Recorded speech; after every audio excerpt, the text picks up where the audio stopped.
Welcome to the Michigan UFO Sightings and Paranormal Encounters podcast, where we explore the unexplained and mysterious phenomena that have occurred throughout the state of Michigan and beyond. From UFO sightings to ghostly encounters, we delve deep into the stories, the evidence, and the theories behind these strange events. We are your hosts. I'm Michelle. And I'm Wayne. We are an educator duo that after an encounter with a triangular UFO in 2018 in Michigan, we decided to investigate UFOs and the paranormal. In this podcast, we will be speaking with eyewitnesses, experts, and researchers to uncover the truth about some of the most intriguing cases of paranormal activity in and around Michigan. Our goal is not to convince anyone of the existence of these phenomena, but rather to provide a platform for discussion and exploration. So, buckle up and join us on this journey down the paranormal rabbit hole. On an escalator.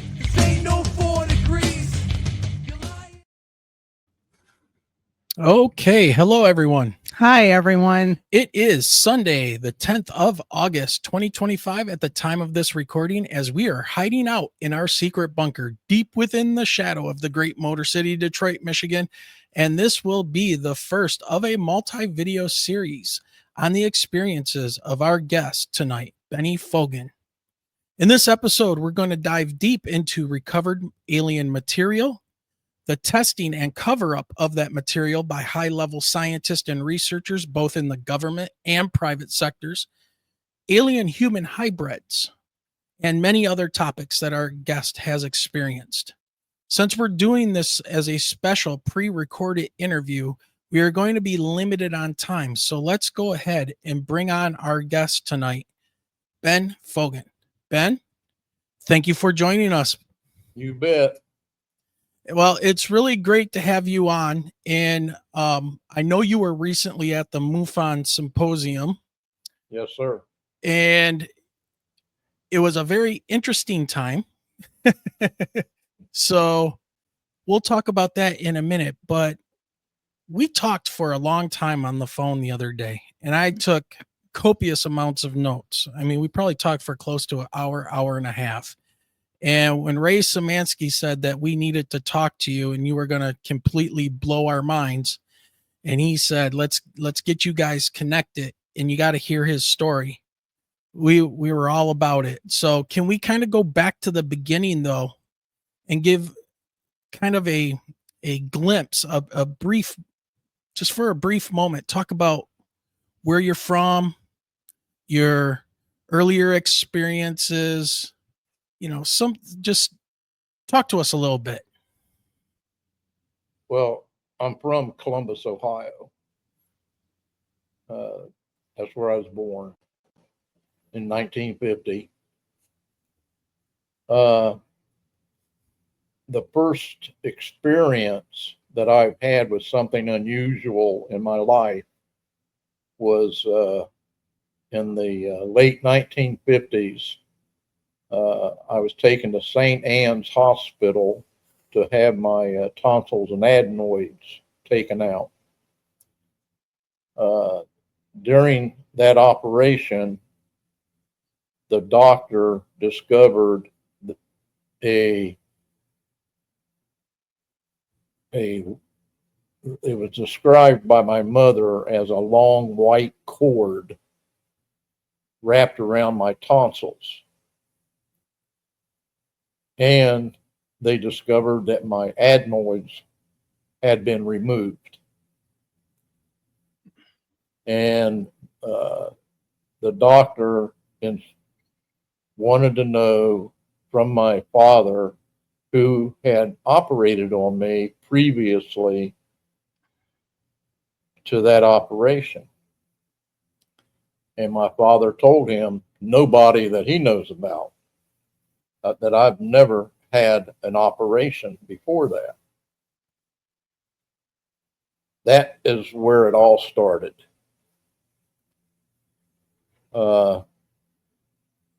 After that, I lived in a little town called Bryce in southern Columbus area. and we had a lot of paranormal activity there. We lived in an old farmhouse that was built before the Civil War, and one of the things that happened was it was late at night, and we heard what sounded like glass, a large glass object breaking on the concrete. And my father and my older brother went out to investigate, and they couldn't find anything. There was nothing there. After that happened, we was in the house, and I glanced out the window. Now I was a child, okay. And I glanced out the window, and I saw two glowing eyes, and it scared me, and I screamed. And again, my dad went out to investigate, and there was nothing there.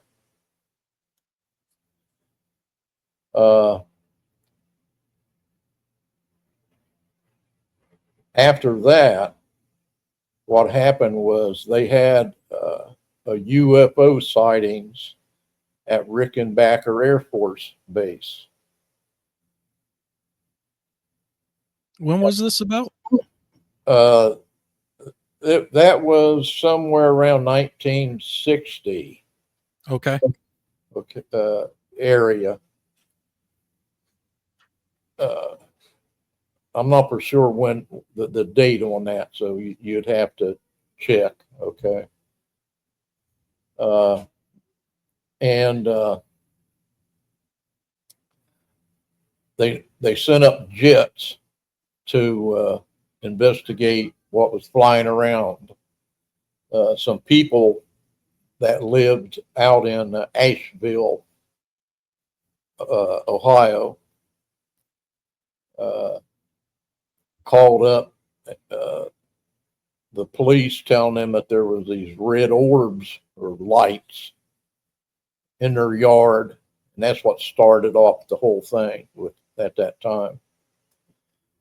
Now, my mother and brother-in-law was driving down the road. It was called Bryce Road, and they spotted a military jet following a UFO.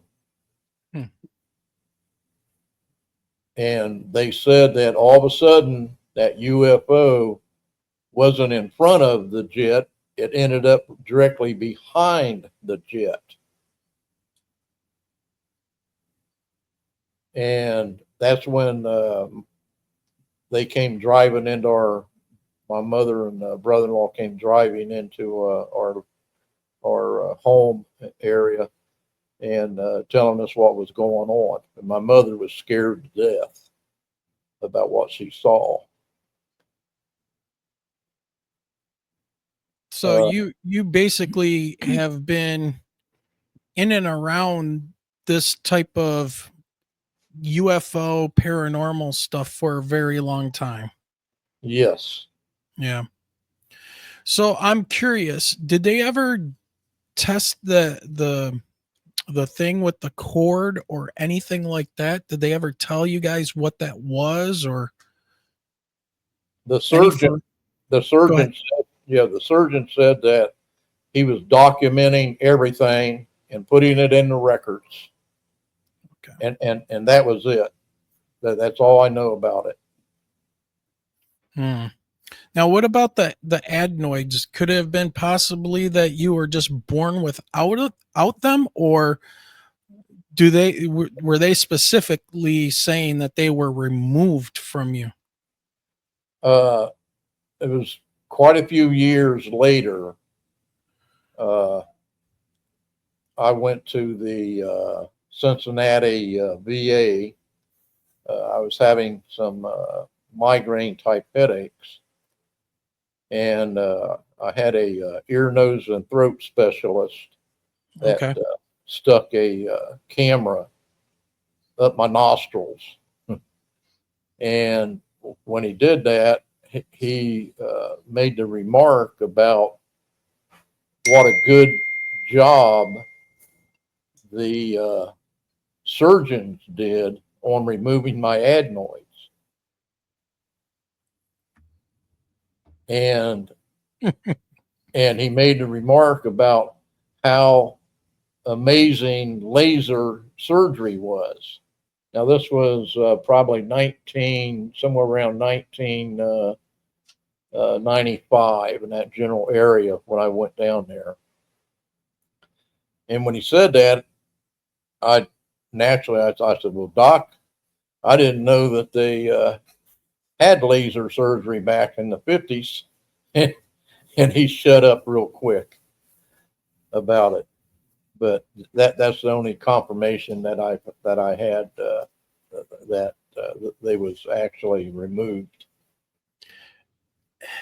So, do you believe that you have been an abductee as well?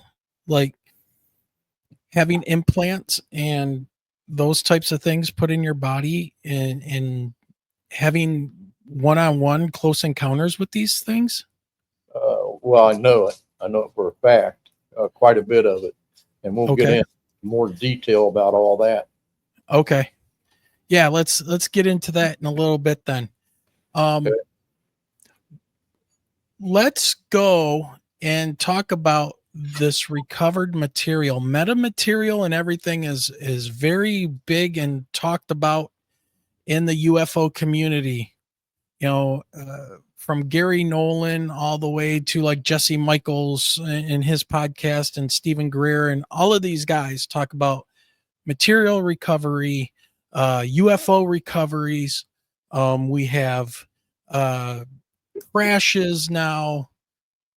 Apparently, we're using people with psionic abilities, whatever that might be, to shoot down some of these craft. I mean, the list goes on and on and on, and it starts to sound like a science fiction type of a movie or a book or something along these lines. But your story is a lot different than that. And it kind of opens the door as to where these people really kind of stand when they're presented with something that has really happened. So I want to kind of dive into the material that you received or you recovered and how you came about that material. So why don't you take us into that? Okay. It was around 1995, 96. Okay. We lived in a home in an area called Hopewell, Ohio, right outside of Zanesville, Ohio. And I've had numerous sightings of UFOs in my life before that. And what they call abducted or taken a number of times. But my wife and I, what happened was my wife went to visit a neighbor, and it was nighttime, and she come into our driveway. We lived out in the country, and our home was in the woods. And she come driving into the driveway up to the house, and I didn't go with her. I was inside the house, and I heard the horn honking, and I went to the door and opened up the door, and my wife's out there yelling at me, why didn't I come out when she was started honking the horn, and that she'd been out there for 15, 20 minutes honking the horn because there was a object hovering over the house, a black UFO. And when I came to the door and opened it up, it shot up and was gone. The next morning, I went outside to check the mail with my dog, and there was a large craft. I didn't see it at first. I was walking up the driveway, a gravel driveway, and there was a large craft just above the trees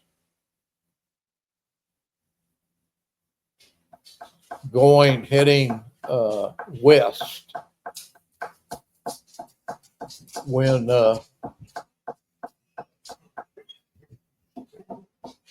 of a sudden I heard a noise that sounded like the bearings in a washing machine going out. Okay. And when I heard that noise, I looked up and saw the craft. Can you describe that craft? How big it was? How high up it was? It was at least a couple 100 foot long, and it was squarish. Everything looked like you'd would say a 4x4 or an 8x8 type of shape, and it looked like it had what I'll call is wings. But I know they weren't wings, but I'll say that they look like wings. Okay. The front ones were not as long as the back ones, and that was the shape of it. And outside of that noise that I heard, which I have heard that noise on a couple of other UFOs, so it's something that they do. And I stood there and watched it go all the way real slow, all the way west until it disappeared. I went back to the house to tell my wife what I saw. And I opened up the door, and I'm standing in the doorway, and she walks up to me, and we're talking, and we're looking out at the driveway. I had a gravel driveway that came up almost to the door, and we spotted something red laying in the gravel.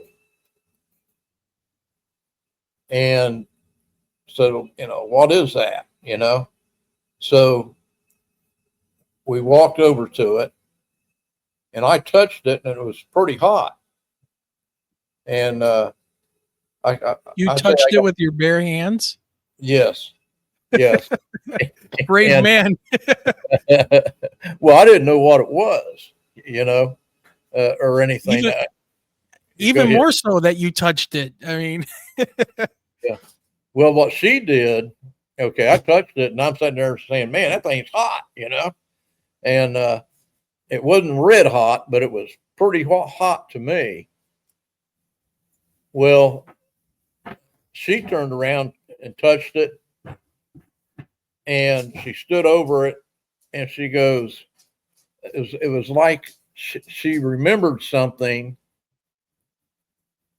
with the statement that she made. She goes, I don't care what anybody says, this came from a UFO.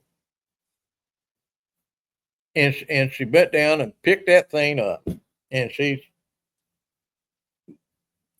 from one hand to the next, like so. Like a hot potato. Yeah, Exactly. that's what I was thinking too. Yeah. Exactly. That's what she did. Was it round? Can you describe it for us? I know you said that it was red, but can you give us some more detail about it? Well, it was about the size of my hand. Okay. And it was, it had like a dust over it, but on one side, it was bubbly, the top side. And it looked like aluminum with a thick dust on it, but on the bottom side it was red. Okay. And what I found out later on was it was a large piece of some other type of metal attached to it. Okay, they were stuck together. So it was like aluminum on like an aluminum piece, but then on the underside of that piece was this red material. Right. Okay. Yep. And we took it inside, and my wife was very curious about it. And she had a white piece of paper, and she took it and scraped it up against the paper, and it was like a lead pencil. It made a mark like lead. And what I did was I took that metal and I just put it in a drawer. Well, we was in the process of moving at the time, and we had that piece, and we was moving. I took it out of the drawer and put it in a box, and it was in that box all the way up to 2006. So you kind of just forgot about it and or just left it on its own for 10, 11 years. Yeah. Somebody broke into a rental shed that we had, and I thought they might have stole it. Okay. And when we moved into Frazeysburg, Ohio, we was unloading boxes that we had for years that we never really got into. And I was standing behind my wife. She was sitting on the floor in the bedroom going through the boxes, and she picked up the metal out of the box and laid it down beside her. And I'm standing there and I'm looking at it and I go, whoa, wait a minute. I go, that's that metal, that we thought was stolen. And I went and I picked it up, and I had it in my left hand with the red chunk that was stuck to the aluminum. Okay. On the bottom, I had the red part in my hand, my left hand. And I thought, well, I'm going to wash this thing off so I can get a better look at it. So I walked to the bathroom and I turned on the water, and I got water on my finger, and I got thinking, I thought, well, I think I better leave this basically the way it is, because I want them to check it out, have it analyzed. But I went ahead and I got my finger wet, and I touched the bubbly side, and I was stroking it up and down with my finger like this. Yep. And all of a sudden that thing disappeared in my hand. The whole thing? No. The part you were rubbing. Right. The aluminum disappeared, and I could see all the way through it and see the red on the bottom, the red metal. And I stopped because that kind of freaked me out, because I could still feel it. It was there, Yeah. but it disappeared. It cloaked. It was cloaking on me. So I stopped, and when I stopped, it reappeared. The aluminum did. And I thought, oh, wow. Absolutely. Now I knew a guy that worked for Battelle Institute of Technology named Bill Jones, who was also the Ohio director of MUFON. at that time. When I first met him, he wasn't. You know, MUFON wasn't around here at the time, but that's a different part of Right. it. We can get into that in a minute. Okay. and and his partner name was Joe Stetz. He lived in Gahanna, and Bill Jones lived in Columbus somewhere. Well, I took the very next day after we refound the metal, I took it to Joe Stetz, and he got with Bill Jones to have Battelle Institute of Technology analyze that metal. Okay, let's pause there for just 1 second because I know Michelle wanted to jump in on and ask you a question. How long did you have that piece of metal in your possession before you had picked it up again? You said it was like a duration of time. 10 years. 10 years. Did you notice during that 10 years any sort of uptick with, unexplained phenomena happening around the house, or did your wife experience anything? Good question. You bet we did. A lot of things. Are we talking paranormal as well? Yeah, paranormal type of things and Bigfoot stuff. Bigfoot. Yes. Little sure Bigfoots and big Bigfoots. Little and big. Okay, I'm sure we're See, gonna ruffle that's some the part feathers there. that's going to be the part 3 of the show. Is talking about what happened during that 10 years, that all of the just kind of like the increase in phenomena. As soon as I heard that, I wondered. Yep, exactly. And I'm thinking too, when you looked at that metal again before you even like got your finger wet and rubbed it and saw that aluminum side like go invisible or disappear on you, was there any change to that after 10 years of sitting in a drawer? Any rust, any like deterioration or anything of that? No rust at all. It still had the dust on it. There was the dust powdery? Would the dust come off? Yes. Yes, it did. Any way to figure out what that was? Well, Battelle figured it out. Yeah, they're notorious. I've been digging into them a little bit, and man, they are right up there with the Lockheed Skunk Works and Wright Patterson and some kind of shady scientific stuff that goes on with Battelle. So, so anyways, you gave the whole piece to this, was it Bill Jones? Joe Stetz and Bill Jones. Okay. And let's continue.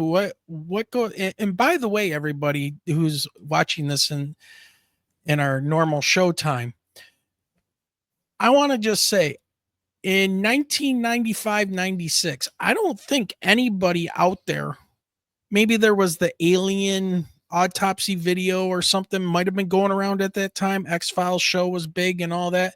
But I don't think anybody was talking about recovered pieces of material from a craft or any of those things. So this was probably something that was completely brand new that was happening with you, and probably only you at this point, or at least people being very hush hush about if it happened to them. So this was something literally out of the world and out of the norm for what was happening in 1995-96 timeframe. So have you ever heard of anything like that before then? People finding pieces of equipment or metal or anything like that back in that time? No, sir. Never heard of anything like that. Yeah. Okay. Well, continue on with, you've now turned over the metal to Battelle and Bill Jones, who later becomes the Ohio MUFON director, but we'll get into that. So what happened at that point? Well, Bill Jones was at that time worked for MUFON. Okay. Oh, at that time he was in MUFON? Yeah, he was already in MUFON. I'm not for sure when he somewhere between 19, because I met him in 1990, and Joe Stetz and Bill Jones had a different UFO investigating bureau that they worked for Battelle. Okay, Battelle. Okay, so let me try to get this straight in my head, because okay, I've been doing a lot of research and my brain is now scrambled with information about these people. okay, So Bill Jones and Stett yeah, were part of Battelle, but Battelle had a part of their company and they were working for this part of the company that was investigating UFOs. yes, sir. Okay. All right. And then eventually Bill Jones becomes the director of MUFON right when MUFON got started in Ohio. Exactly. Okay. Okay. So yeah, that's not suspicious at all. Not at all. So you hand over the medal. Right. What happens next?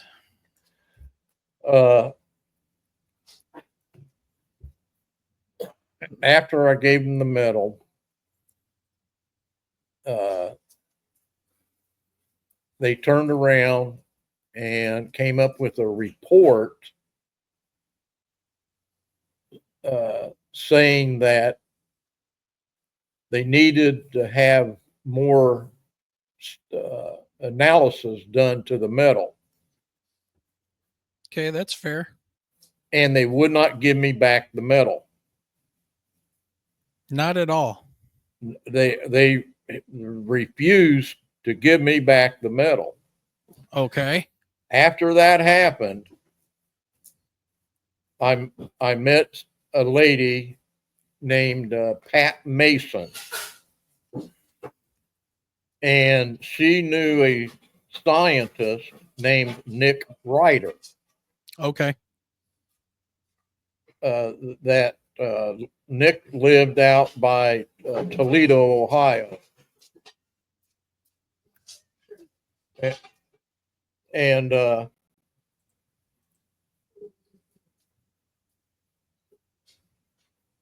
I talked to Nick, and she introduced me to Nick because Nick knew somebody that also had a piece of metal, a friend of his father's. And someone else had a piece of your metal or a similar metal? Similar in the looks of it, with the bubbly top and flat on the bottom, but it didn't have no red metal in it. Okay. Okay. So that red metal was missing. Right. He referred to the gentleman that had that metal as Ed. Okay. So we call him Ed's metal. Okay. Let's see where I'm at here. So anyway, you reached out to Nick, right? Yeah, Nick was very interested in this, and I told him the story. And he turned around and he said, he goes, I got ways of getting that metal. And he contacted Bill Jones and Joe Stetz and Pat Mason also did. And whatever they did, they had Joe Stetz sent the medal to Nick. Okay. So was Nick part of Battelle by any chance? No. Okay. Nick was a private person. Now, this is the thing about the medal that they sent to Nick. I didn't realize it because Nick was analyzing it and checking it out. And a year or so went by before it came back to me. Okay. When it came back to me, the red metal was gone. Battelle separated the red metal from the aluminum and kept the red metal. And they came up with a phony report that they gave a gal called Phyllis Budinger out of Cleveland, which analyzed stuff for MUFON, and telling her that the red metal was nothing. that it was organic and nothing. Really? Really? So you got the metal back, but it was minus the red material. Right, but so what did Nick there do? There was a residue Okay. of the red metal still on the aluminum. Yeah. And there was spots of the red metal that looked like it was seeping out of the aluminum throughout that red metal. Okay. So there was still some samples of that red metal within that aluminum. Okay. There's a report on that red metal that Phyllis Budinger did, and it's in John Greenwald's Black Vault. She did 2 reports on it, and it was supplement when she scraped off the residue and did a preliminary analysis of it. Okay. What was the length of time from when you turned in the metal to you got it back? And I'm assuming that you got it back from Nick, right? Right. Okay. So how long did Battelle have that metal, and how long did Nick have that metal? I'd say Battelle probably had it for about a year. Okay. And Nick had it for about a year. So you were without that metal for about 2 years. Yes.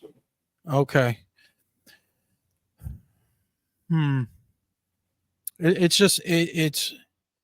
It's really curious. But now, when did Phyllis get the metal? She got that from Nick? Yes. Now Nick worked with Phyllis Budinger, and where she analyzed a lot of UFO metals and stuff for MUFON. Okay. And Nick helped her over the years, so they were familiar with each other.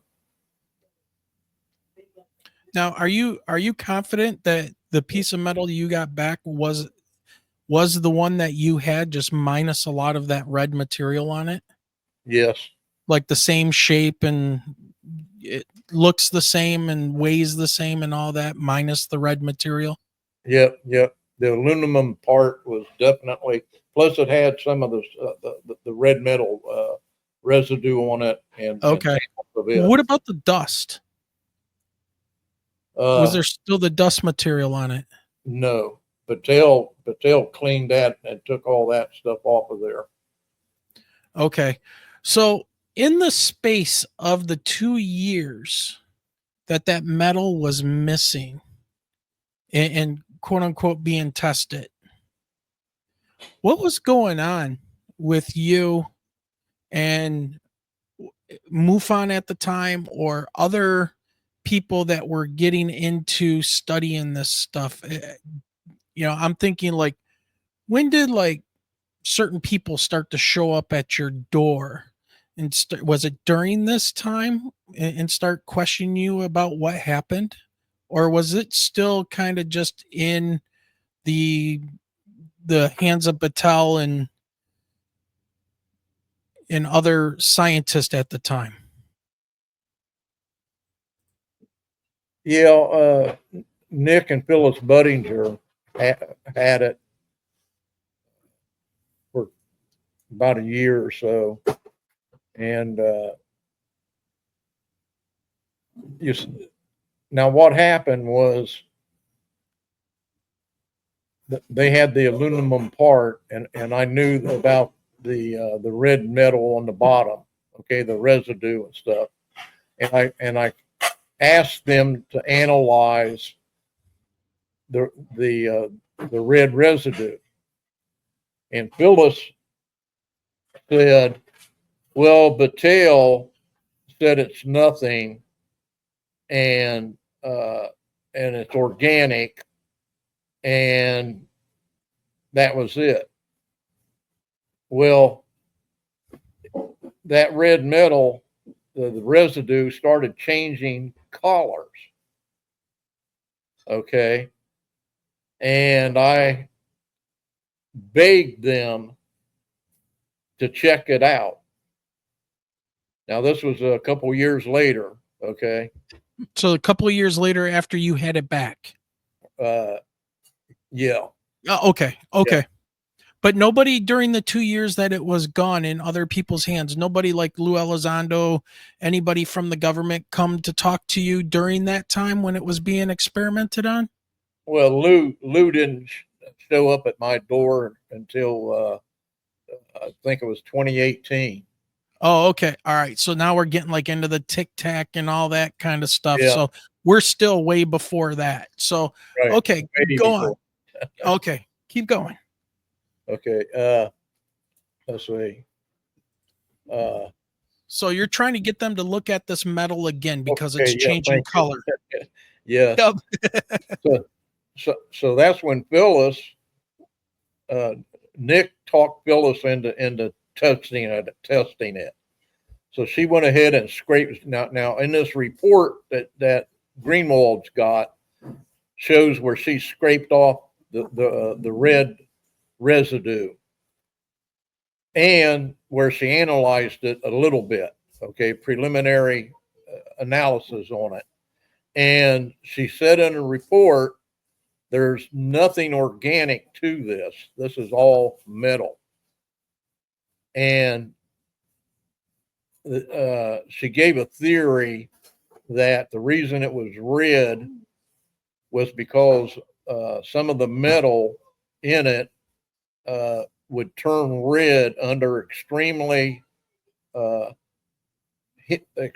heat. And that's what they was her theory on it, but they weren't for sure. So in her report, she mentions Battelle and says, there's nothing organic to it. So sort of rebutted what they were saying. So I would tell people to go check that out themselves, because all they got to do is get in the Black Vault, Greenwald's Black Vault. Yeah. So nothing organic about it. Did you happen to test it again with the water on your finger and see if it would do the same thing again? No, but I had it. I let Nick handle getting it tested, but we sent it off to a number of different labs, and I believe I sent you a copy of a couple of the lab reports. Yes.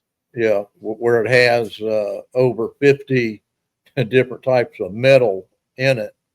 It has uranium in it. It has, I believe there's 12 or 13 rare earth metals that's known, and every single one of them is in it. Also, Yep. where on this here Skinwalker Ranch, where they had some metal chips that they're finding in the mesa analyzed, everything that they have found, it's in it, and on and on and on. Yeah, I've got the report pulled up here, and I don't want to share it on the screen because there are some email addresses and stuff on here. So yeah. I do want to validate that what Benny is telling me about the report and everything, that is correct. And they have highlighted in this metallurgical report the rare earth elements that were in the sample that Nick had. Now, he didn't have the holes. He didn't have all of the red. He had the aluminum with the red stuff that was kind of left in it, correct? Yes, sir. Yep. So, yeah, there is things on here I could not even pronounce looking at them. And as a earth science teacher and somebody who's very much into geology and, testing these materials and stuff, yeah, there are things on here. I mean, europium.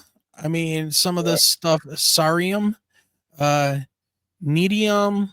I mean, it is rare earth elements. If, as a science teacher, as somebody who handles materials and teaches kids about materials and stuff, that this stuff is in there. So what is the explanation? What did he tell you about those? Because I see him, he had to tell you. I didn't see anything in the email where he's explaining what any of this stuff means for you, but he had to tell you something. Or did Phyllis tell you something about this report? What does this stuff mean?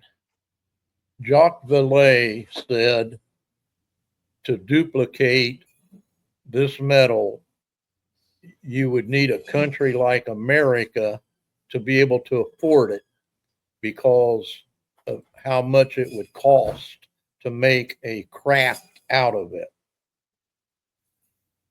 Now, that's from Jacques Vallée. Okay. Now, Gary Nolan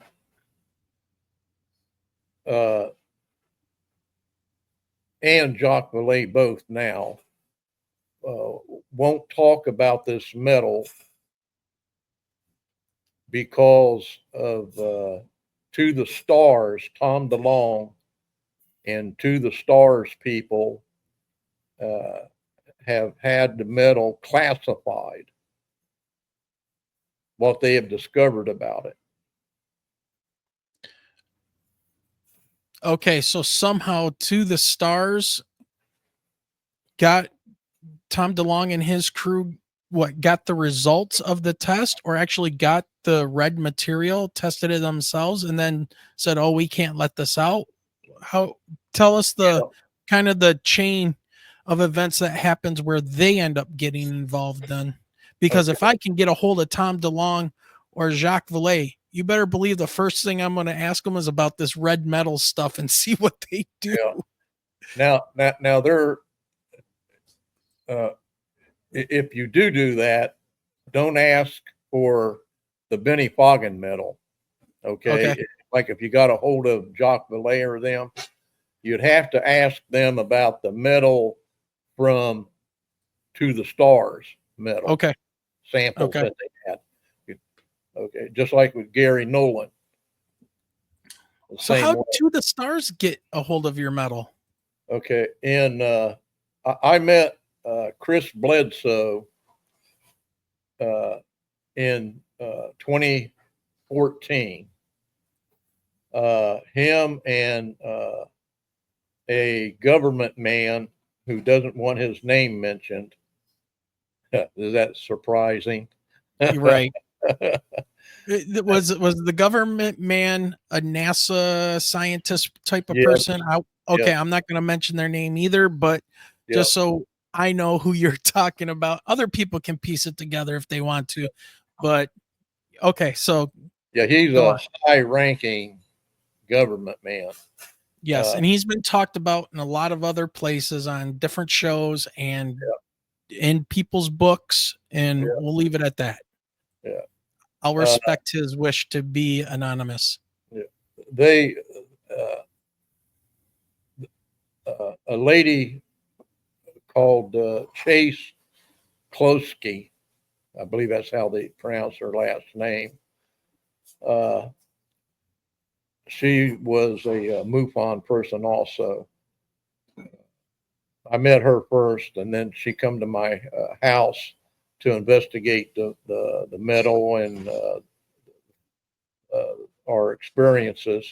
And she brought Chris Bledsoe and the government man with them. And also there was a lady called Lori Wagner, a producer that did the camera work, came to the house, and I had a good conversation with Chris Bledsoe and the government man. And by that time, I had a lot of experience with the Bigfoots, and I explained to them, and orbs, that there was a lot of that stuff going on in our lives. And now, but that was always right. Pardon me? That was always. You were always having those experiences before even the metal, correct? Yes. Yeah. They started before, but not always. Okay. Okay. Okay. Okay. And I explained to him how I was working with Nick Ryder and a NASA engineer on trying to make contact with the aliens, because they was around us all the time, and they'd fly around us all the time.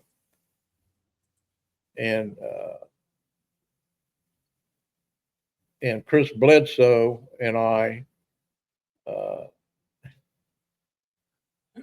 had an experiences with the Bigfoots, and the government man wanted me to describe them, and I described them to the government man, and he said, Chris just told me what he's gave a description of the Bigfoots to him, and he says, and you're saying identical to what he said. So Chris was having these same type of sightings with these Bigfoot creatures. Yes. Wow. Okay. And okay,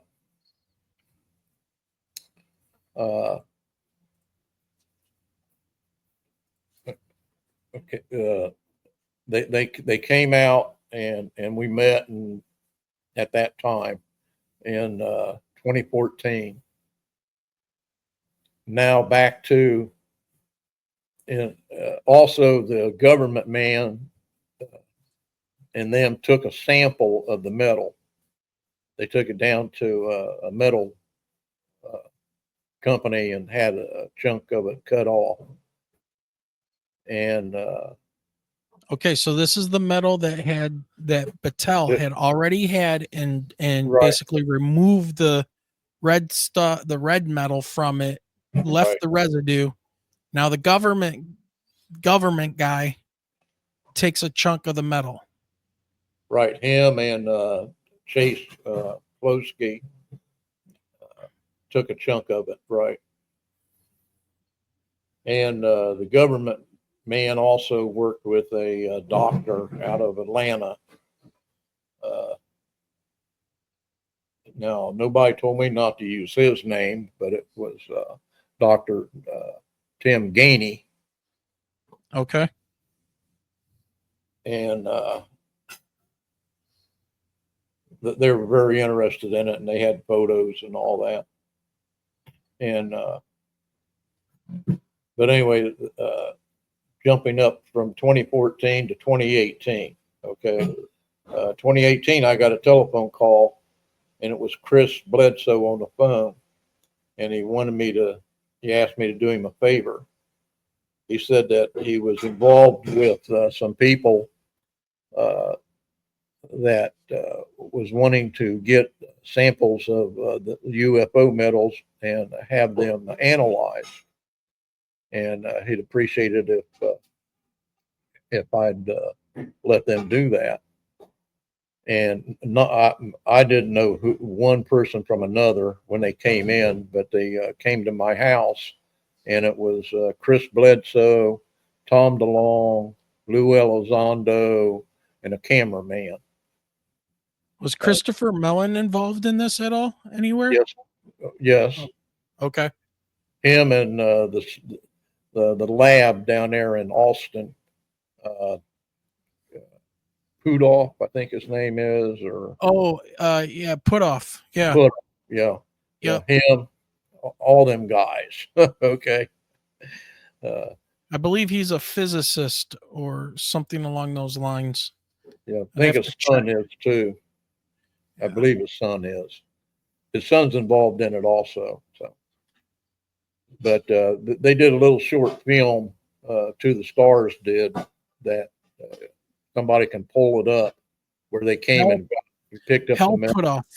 Just so that we get it correct out there, it's Harold or Hal Putoff, an American electrical engineer and parapsychologist known for his work in laser physics, remote viewing research, and theories on 0-point energy.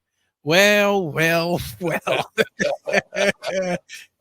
not surprising yet suspicious at all. But okay, so now those people are getting a piece of the metal now. Right. Now what happened, and this has already been confirmed by Ron James, that has talked to Lou Elizondo about this. I don't know if you know who Ron James. He's the MUFON man guy, also a producer. Does he do a podcast by any chance? Yes, I think he does. Okay. But he's had a couple of movies done up. Okay.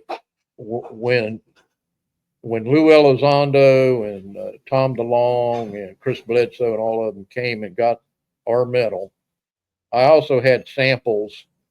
Nick had passed away by that time in 2013. But I had samples from other that his wife and son gave me from other UFO people that he was dealing with. But when they came and got our metal, they drove back to Texas, straight to the lab. And they had all that on film. I'm glad you're sitting down because this is what happened. Okay. Can I pause for a minute? You bet. Okay, so just so everybody knows, Ron James, just so we're clear, he's the CEO of Ron James, and I'm on his LinkedIn. Ron James Television and Media, MUFON Television, MUFON Media Relations Director. He is a on-camera personality and content creator in the study of science and the paranormal. His latest documentary, according to LinkedIn, depending on how long ago he updated this, was called Accidental Truth UFO Revelations, narrated by Matthew Modine, and was released on April 18th, 2023. It has won 24 awards and has stayed in the top documentaries and Apple for 18 weeks. He is the media relations director for MUFON, the Mutual UFO Network. In this role, he facilitates contracts, licensing agreements, and content cooperation with TV shows such as Ancient Aliens, the Unexplained, The Proof Is Out There, and more. He frequently appears on TV and web programming, yada, yada, yada. So that's now who's involved with the metal, along with Hal Putoff, Lou Elizondo, Tom DeLonge, and they reached out through Chris Bledsoe to you. And Patel. And Patel. Yeah. They're shady. I mean, I've learned a little bit about them, and yeah, they're so okay. So continue on. I'm sorry to interrupt, but I wanted to give a little bit of that background, and it also helps me put faces to names in their background as well. Yep, you bet.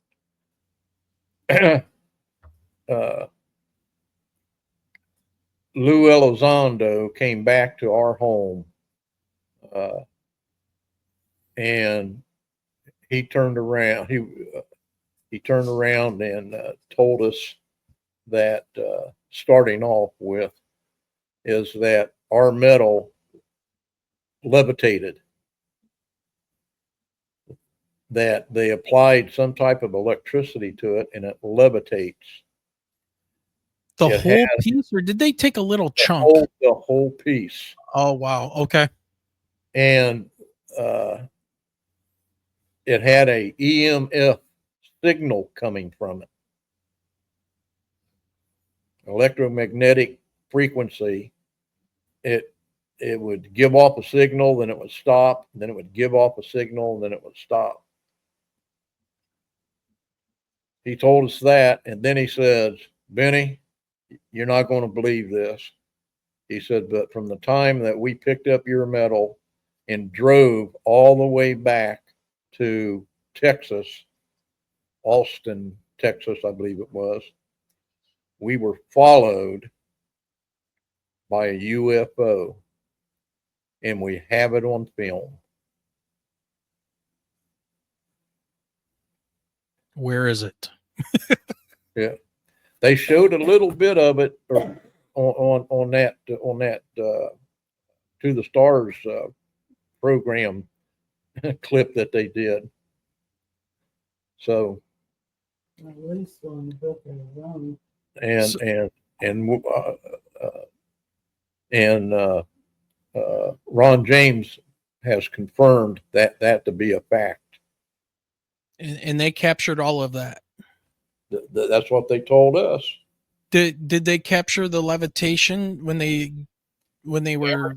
Everything has been done under camera. Everything, all the analysis, everything. That's what you get told. Wow. Would you say, honey? I said that's what they told you. Yeah, that's what they told us. Yeah. That's my wife, Patsy. They're sitting here making sure I don't mess up.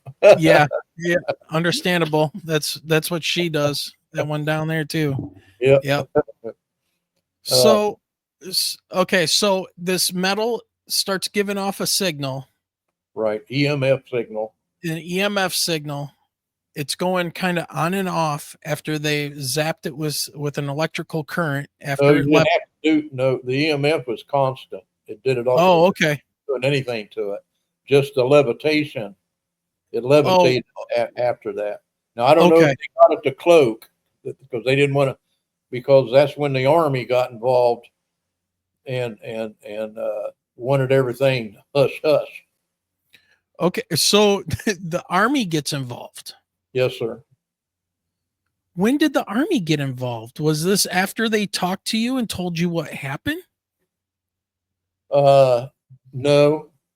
Well, wait a minute. The Army, you're right, is after Lou came to our home, and he wanted me to sign some papers to give them permission to do the filming and all that.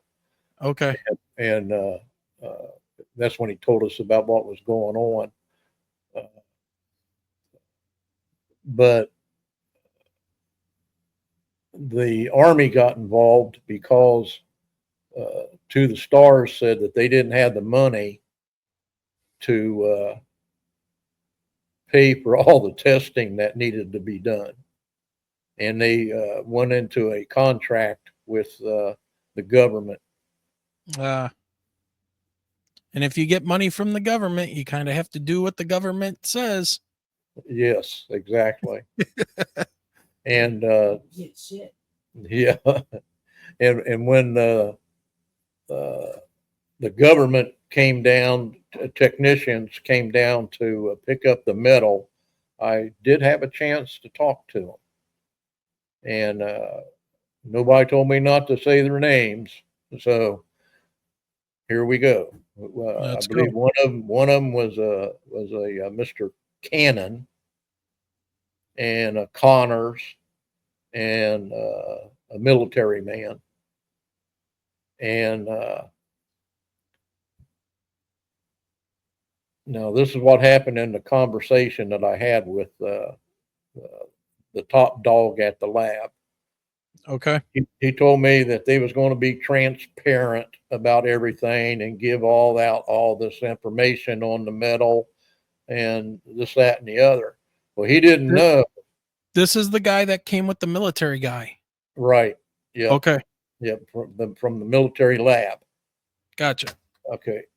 Well, he didn't know what I knew about that metal. And he's sitting there telling me all this bull crap about them being transparent and all. And I go, oh, whoa, wait a minute, dude. I go, you're going to tell me that you're going to give all this information about how this metal levitates, it cloaks, it's got this mysterious EMF signal coming from it, and who knows what else it does. So you're telling me that you're going to give all this information to Russia and China and all these different countries. Boy, did he get mad at me when I said bet. that. Yeah. He raised his voice at me and he goes, no, that's not what we're going to do. He says, we're going to, and he started naming off all kinds of testing, advanced testing that I can't pronounce, Mhm. that would need to be done on that metal. And then he says, and then we'll classify it. He says, we won't give out that kind of information. And then Lou took over the conversation. He stopped the guy from talking to me because I figured because how mad he got at me, Mhm. and ended the conversation. But I did have a chance to talk to him before they took the metal. But he did tell me that that they were analyzing other pieces of UFO metals from other people, and that we was on a list, and that they Jeez. were going to be getting to the list to us shortly. That's how much this is happening, that Yeah. you're on a list at this point. This Yeah. is amazing. Yeah. Now I'm going to jump into something here now. Okay. Okay. Up to now. Well, can I ask Greenwald, you a quick question about the argument you got into with this? Yeah. Was it Connor? Cannon, I believe was. Cannon? Okay. We'll say Cannon. That's fine. If his name Yeah. is wrong, who cares? Yeah. It protects his identity. But Dr. Cannon, did he maybe mean that he would be transparent with you and your wife about what they find with the material and not, not disseminating it everywhere to all these places, but like giving you guys the information? Because I'm assuming that you probably never heard back from them. No, I didn't. And they were supposed to give the information to everybody. Okay. Okay. Make it well known. And they're not going to do that. No, Okay. they're not. So No, because they'll just say it's a matter of national security, and then there you go. exactly. And that's what Yeah. they've done. Well, okay. What I was getting ready to mention is Yep. Greenwald put in for a FOIA.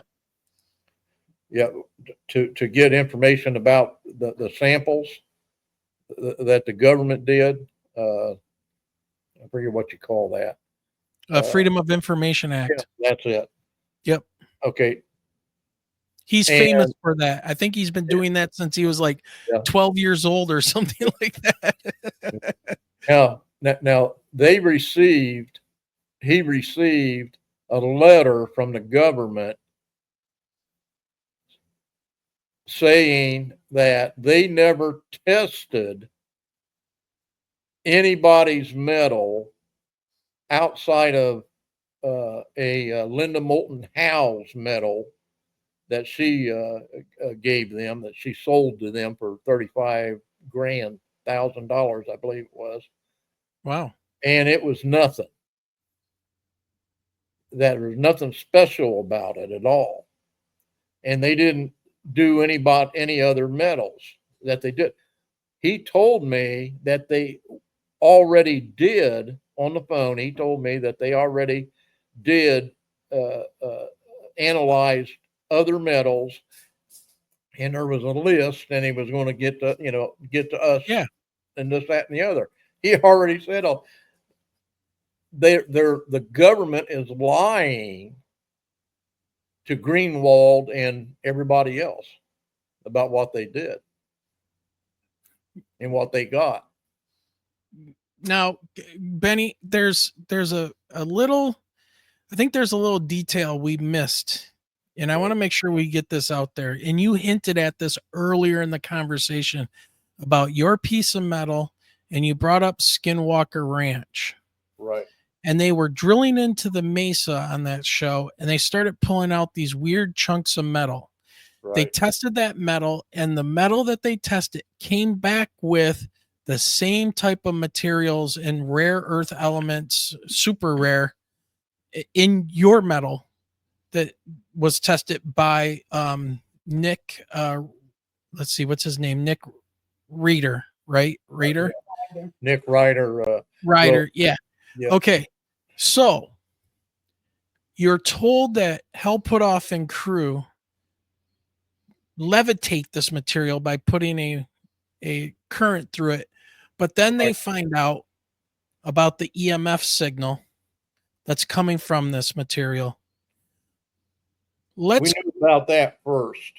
Okay, so let's connect Skinwalker, paranormal stuff happening around you. Let's connect the two, and it has something to do with that frequency. What was the frequency of the signal coming from that metal? Your metal. I'm not for sure about that, but wasn't it the 1.6 gigahertz? It could have been. There's another metal. You ever heard? I don't know if you've ever heard of Bob White. But there's a Bob White metal, and the gentleman, he passed away, and the gentleman, Larry Sikander, out of Missouri, I believe it is,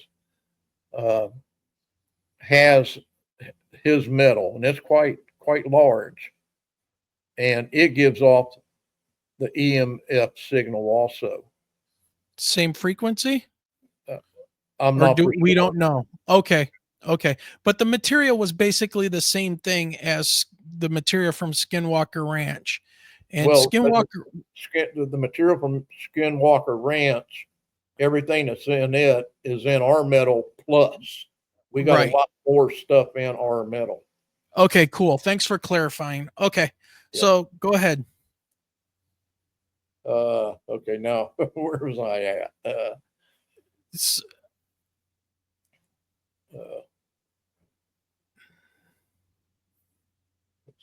Talking about the metal. I think I got lost for a second after we got off the subject. Yeah, sorry about that. I just wanted to see if there was a correlation between the EMF signal and what signal they've tracked multiple times at Skinwalker. But yeah. I think where we left off was we were finishing up talking about Hell Put Off in them, and then the guys coming with Lou Elizondo, and Elizondo having to kind of, with the we're going to give this to everybody, and it be, full disclosure and all that. So I think we jumped then. Yeah, they're lying to Greenwald. This report that they sent them is absolutely 100% lies, and they have the metal, correct? Pardon me? They have that metal. They never gave it back. Who you're talking about? The government military guys. Yeah, the sample that they took, yeah, they never gave that back. Okay. The sample everybody took, never gave it back. And Tom DeLong and To the Stars people, where there was red spots of that of the red metal in the aluminum, okay, where it looked like it was seeping out of. I can't say it was, but it looked like it was seeping out of the aluminum. They broke our contract and went in and drilled all that red metal off of the aluminum metal. They stole. He stole the rest of the red metal. Oh, wow. Tom DeLong and did. No way. They literally took all that red out of the metal. Right. They did small coil samples to get it out. Yeah. All through the metal. Yeah. And I have a professor from the University of Michigan, Mark Hammock, Hammig, has a sample of the metal, and he said there's some very interesting things going on with it, and he's analyzing it now. He said that no matter how hard they try to take all that red metal, that there's still samples of it within that aluminum, and he's going after it. Okay. So how long has he had it at this point, and has he given you any information back yet on an analysis at all? Yeah, he's had it for just a few months. Okay. And what he did tell me is that the inside of the aluminum is entirely different than the outside of the aluminum. Okay. Oh, really? Yes. And that when I was with Ron James and we took it to a metal company to take some core samples. Now this is supposed to be just aluminum, okay? They drilled into the center of it where I told them, I said, well, I saw that red metal in that area there. So I had them drill into that. The drill broke. No kidding. Yep. A brand new drill that they bought broke. And when you're Were they just using like a regular drill bit or something? Wouldn't you want to use like a tubular drill? It was the second hardest. It wasn't diamond, but the next one down. Okay. Maybe tungsten? No. Yeah, something like that. Something. Okay. And they're going to be showing it on YouTube here during the fall. Okay. But when they drilled into it, it looked like electrical lights started coming from the metal, and it just got really bright. The whole piece? Where they was drilling at. Where they were drilling. Okay. Yeah. And the whole piece got hot, got super hot when they did it. And they got all that on film, and they'll be showing it. Yeah, well, that definitely needs to be shown. People definitely need to see that. Yep. Wow. Okay. So where is the metal now? It's in a safe. Okay. Okay. So you still have the majority of that metal. Yes. Okay. Okay. So, but pieces have been taken, obviously. Big chunks. Everybody got it. Battelle, Phyllis Budinger, Chase. So how'd they get the pieces? They cut them off, Yeah. Well, if the drill that they were using was causing all this reaction, how'd they take pieces off of it? Do you know? They sawed the pieces off there. Now, Professor Hammock, when he came down and cut into it, he had a diamond tipped blade. So that's how they did it. Okay. And he's out of U of M. Yep, University of Michigan. Okay. I wonder if he'd be interested to talk about it, if he's done anything with it yet or not. He told me that he's available. Okay, cool. We'll reach out to him and see if we can get him to come on to talk about it. So 1995, now you're at 2018. All of this stuff is going on. It's after the Tic Tac, Go Fast, gimbal type UFOs the video have been released. Yeah. Now, are you watching all of this? Are you involved in the community and seeing all of this stuff going on and thinking, what's your thought process? Like, what's going through your head while you're dealing with all of this metal and all of this, and then you see this coming out? Lou Elizondo, when he came to my house, he told my wife and me, he goes, I have to thank you. He goes, because the TV station that they were trying to make a deal with on that program that they had. What was that? The Unidentified Inside America's UFO Investigation. That right. One? Yes, that one. I think it was like a 2 or 3 part thing or something to it. He goes, the TV people were not interested. They didn't want to do it. He says, but we showed them the results of your metal. And he goes, and they signed a contract on the spot. He goes, oh, wow. I thank you. And he goes, and I thank you guys for doing that. So what are your thoughts? And I'm dipping my toe into some pettiness here, and I don't. Yeah. My hackles kind of stand up on the back of my neck when I see Lou Elizondo sometimes.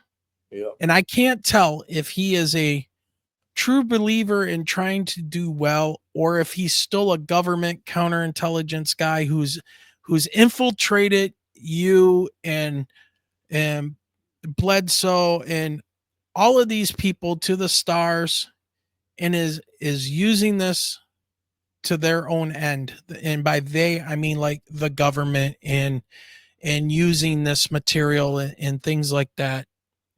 What are you, I mean, your interactions with him seems very legit, and he seems like a very nice, I mean, he seems like he would be a nice guy, but counterintelligence people are, I mean, that's the name of the game. They're intelligence people. So he's very intelligent.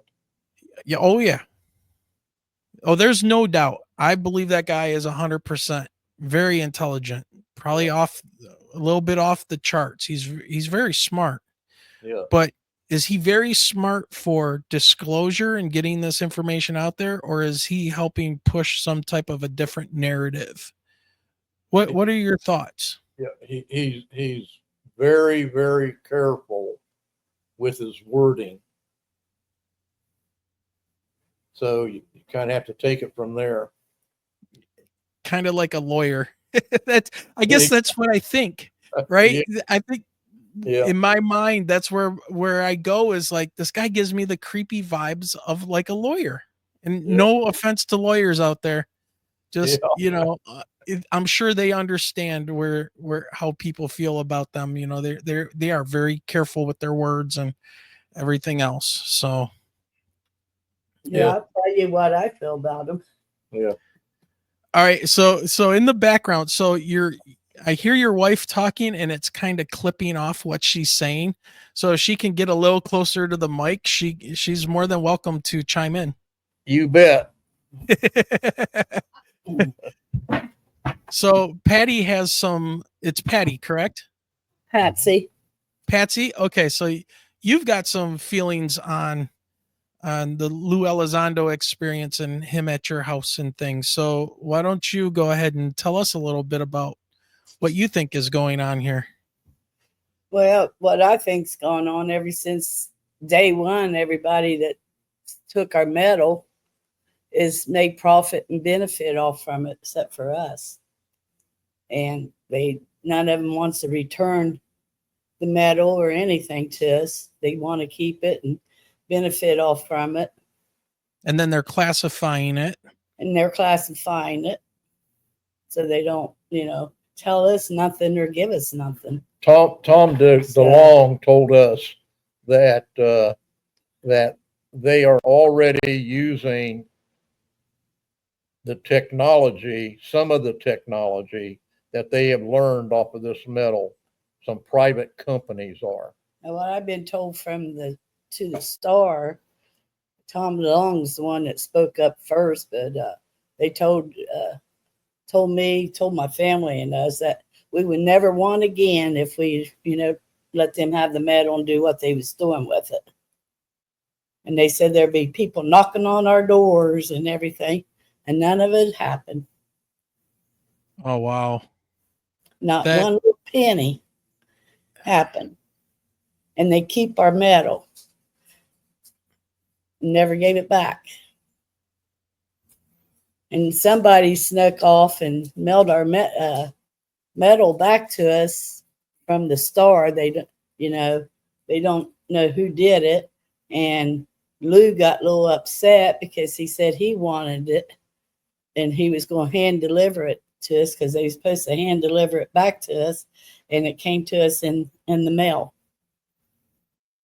Okay, so it sounds like Lou is trying to be a stand-up guy and work with you guys. It's the other people kind of in his periphery around him and some of the scientists and businesses that that this metal has gone to his he property. Did do it somewhat, but then he just passes off to someone else that's supposed to help us get this, get that, and he's just sort of kind of disappear off the scene of it all. I mean, they'll talk every now and then if Benny texts him or something, but sometimes he don't even reply to us. Yeah. Like how he disappeared off the media for so long. Yeah, he kind of got in trouble a little bit with having some sock puppet accounts that he went after some people. But I guess his family was being threatened and things like that, according to him, that some people were threatening him with what he was doing with his investigations and stuff. It's a very convoluted, like most of this UFO stuff, it's so convoluted and there's such a long chain of information, and trying to put it all together is crazy. And it wouldn't surprise me that they are analyzing this material and then trying to backwards engineer it and figure out how to make things from it on their own. And they're not telling you guys at all. Right. Classified. Now it's classified. Yeah, they can't talk about it, and it's classified. And then they just kind of disappear, and nothing more said or done. So the first time, let's see if we can track this for a minute. The very first time that they ever received anybody for testing, received this metal, was about 10 years. So it would have been 2005, 2006, after you found the metal again in the drawer, correct? 2006 with Battelle. Okay. Yeah, Battelle's first one that's got it. Yeah. And then they stripped all the red off of it as much as they could. They took two big pieces of the silver, and then they took and scraped and cut off the red altogether. Yeah, it was a big chunk of red, probably about the size of maybe the size of a tennis ball, something like that. There was quite a bit of it. So and it multi colors of red. Okay. So that's what Battelle got. Yeah, and I'm sure. So what are we almost into 2026? So it's been 20 years since Battelle has had it. So we can probably extrapolate very, very far what they did and what they've been doing to replicate that metal. But the problem is, and I think Jack Valet kind of told you on this, Benny, was that for somebody to reproduce this material, it would take tons and tons of money, would it not? That's what he said in a lecture that he was given out in California. He said to reproduce this metal, that it would be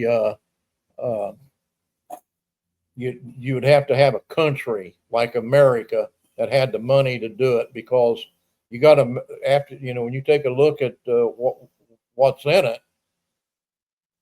every rare earth metal there is, and uranium and all that.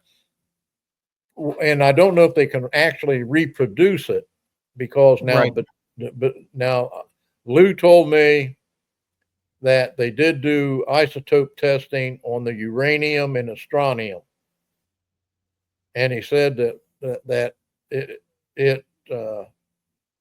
was not something from here. Yep. And I had a number of isotope testings done myself on the nickel. I know that there was parts of nickel that didn't show on the charts, and other metals in it. And and I'll tell you what I did when it came to the different metals in there. I asked Nick Ryder. I go, it's got all these different metals and stuff, and everybody's talking about it coming from another world and all this other stuff, and a lot of them is within the range from Earth, okay, terrestrial. I go, I asked him, I go, do they do anything special on these metals when they mine them? And he goes, yeah. He goes, they do isotope testing on the metals, and they have to give a report. That's how they know where gold comes from and silver, where it's been mined. So what Nick did, he investigated all the ones that we had isotope testing done, which was even the lead. Okay, we had isotope testing done to the lead. Every single one of them, he could not find anything from any of these mines that came close to the isotope results. Nothing was even close, he said. And he said, so you would think that the rare earth metals would be kind of easy to find out where it came from. Yeah. And he said, no way. He says there's no records of anything even coming close to the isotopes. Yeah, because my understanding is a good way to track where a piece of metal comes from is Earth has a general range of acceptable isotopes for certain materials. Right? It just is what it is. There's neutrons and protons, and those will give you your isotopic makeup. And there's an acceptable number of, so for instance, like carbon-14 or uranium-285, those are things that we found, and that's the isotope count in the atomic number count of the materials we find on average on Earth. It's like a range, right? If you find something that has a range of this number, isotopic number, to this number, oh, it's on Earth, and that's why he said they test it, when they do the mining, because then they can track, oh, this stuff came from this region, because this gold might be a little different than this gold, but it's still gold. Yeah. Right. And so if he's saying that those isotopic ranges are not found anywhere on this planet, then that's a big deal. Yep. That is a big deal. because I mean, we the minerals and metals and stuff that probably exist everywhere in the universe, because everything is made up of pretty much the same thing. But what changes is the isotopic makeup of these materials. Right. And that sounds like to me like that's the money maker right there. Yeah. And if some other civilization is more advanced than ours and they're able to manipulate these metals and create things like what you have, then that's evidence for them. That's evidence for an advanced civilization somewhere.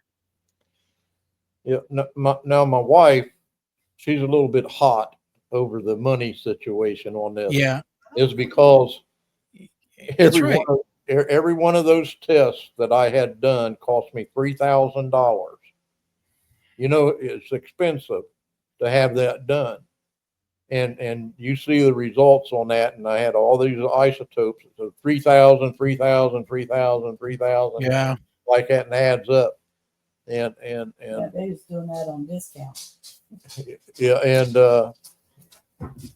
yeah, some of them it was on discount, like they said, and from different companies, because whenever I came up with a result, I wanted to double check with a different Double company. check. Yeah, and that's what I did, and that's what you have on with you.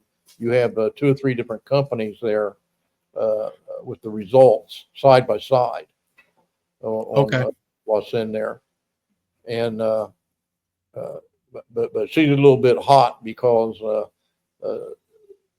she didn't want me to spend all that money in the first place. Sure. But I'm a science guy. I wanted the science of it, and I went ahead and said, well, you know, something I got to do.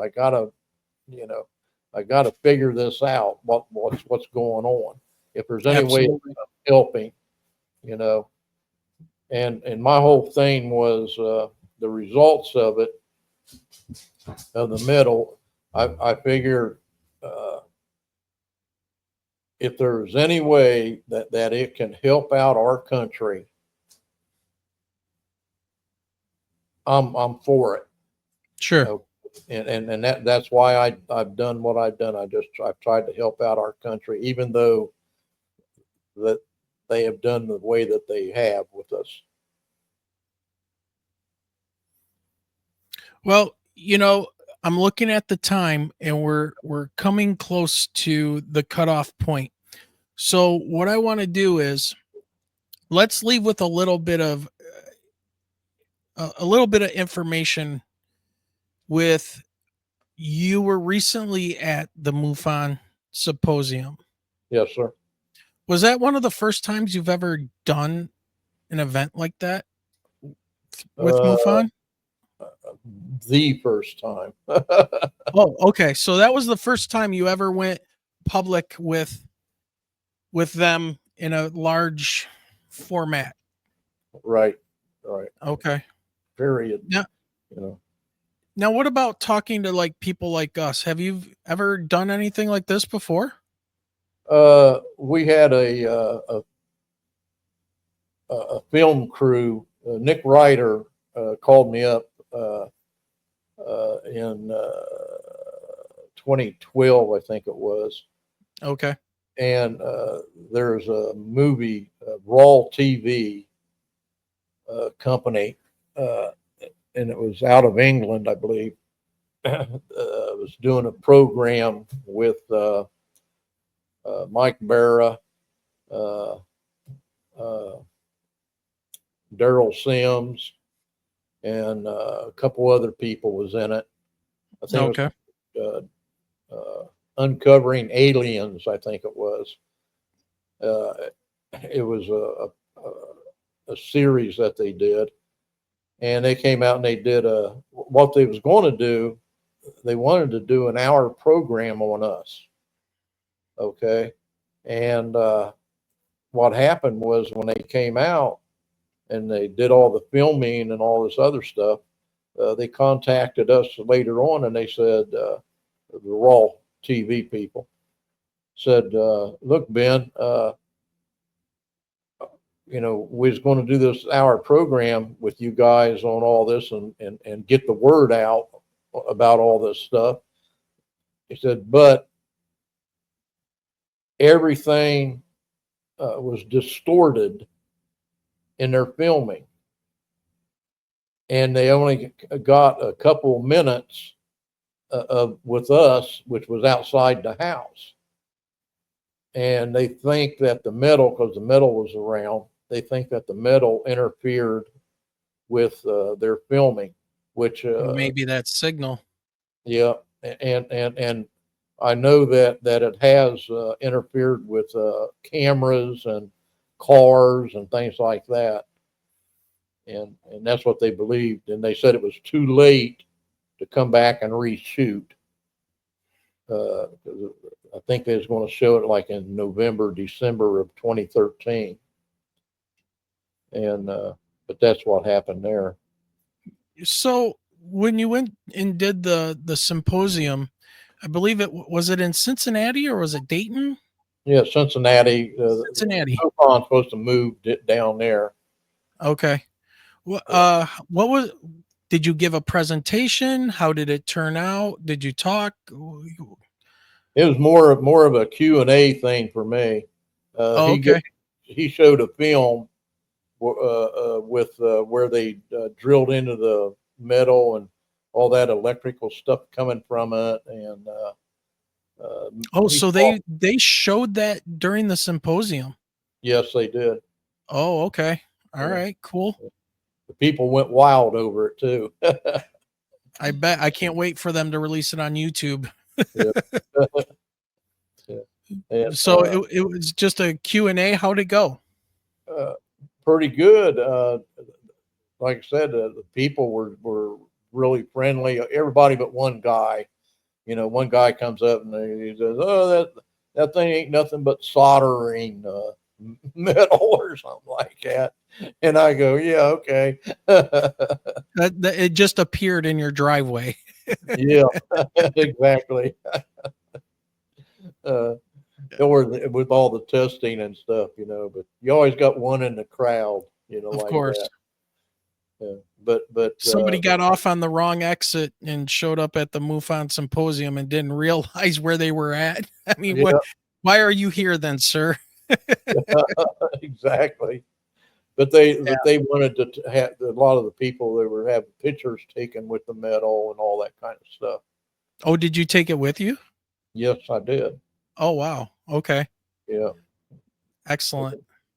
So, I like I said, I'm into the science part of it. Yeah. And getting that out there, but there's more to it. When it can cloak and levitate, you're talking government stuff. Yeah. So, does it still do it if you rub your finger on there with water again? Does it still do that? I've never done it. You didn't want to do it again?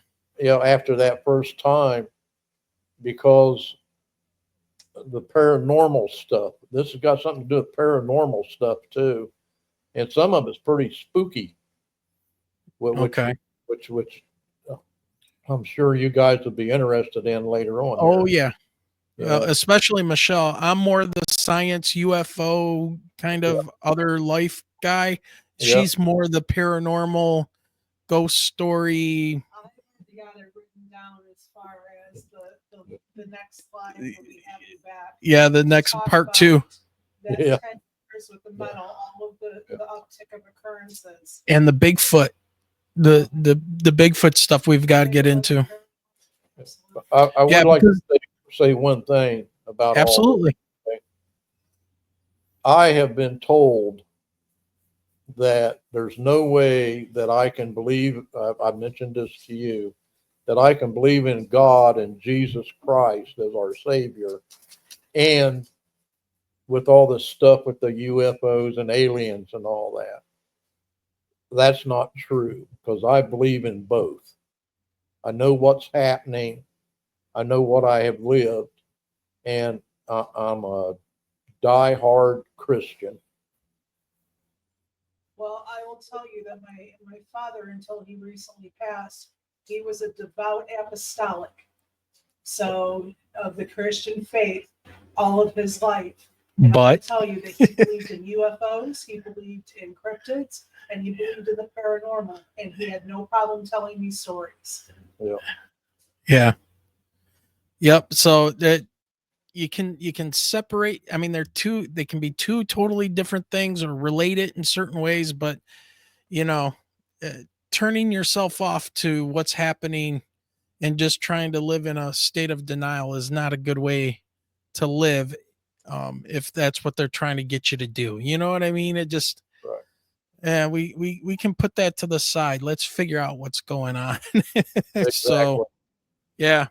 Was there any question, and we'll leave it on this. Was there any questions from, or a question from the symposium that was asked to you that kind of surprised you and you were happy to answer, that came from somebody in the crowd at all? Actually, I was surprised about how everybody was interested in this, and how they wanted to know more, because they came up and they go, "We know there's more to your story. Is there going to be more to it?" And Tune in. yeah, that's what I said. We're gonna have a part 2 for sure, and then definitely probably a part 3, because there's a lot here. Well, And we have to, because we're going to have Benny back live, so we'll definitely yeah, we'll see if we can arrange a live show, but doing these pre-records are fine as well. It's getting the information out there, and because right now the topic is very well, it's been very hot since, the New York Times 2017, UFO video things, and then everything that's gone on since then, it has been really driving people. But what's awesome about this is that with the internet and like our show and other shows out there, John Greenwald, all of these guys that are doing the research can put this information out there for everybody to see and hear, which drums up even more interest, but then allows other brains to work together to kind of put things in perspective and in a logical line. So if you hear one person talking about, oh, they have a medal, and they drop a couple, sentences about it, and then that's all you hear. But when we do long forms interviews like this, and we have you on, and you're going through a logical process of getting it tested, who had it, what they said to you, all of those things. Now we've got this long form interview with all of this information for other researchers to come in and hear this, and maybe they'll ask Battelle, or they'll go to the military or whoever and start digging, or get more whistleblowers, the whistleblowers that have come out to Congress. And that makes you wonder if they're making these materials, and what Jacques Vallée said about the amount of money. Look at our trillions and trillions of dollars in debt, and these what do they call them, special access programs, and unacknowledged special access programs. Lockheed Martin, the Skunk Works, all of these guys getting tons of money to work on this, but they're black projects, so you don't know exactly what they're working on. It's top secret, it's classified. And if for the last 20 years it's been your metal that they're spending this money on to create these things, that's big news. I mean, that's huge.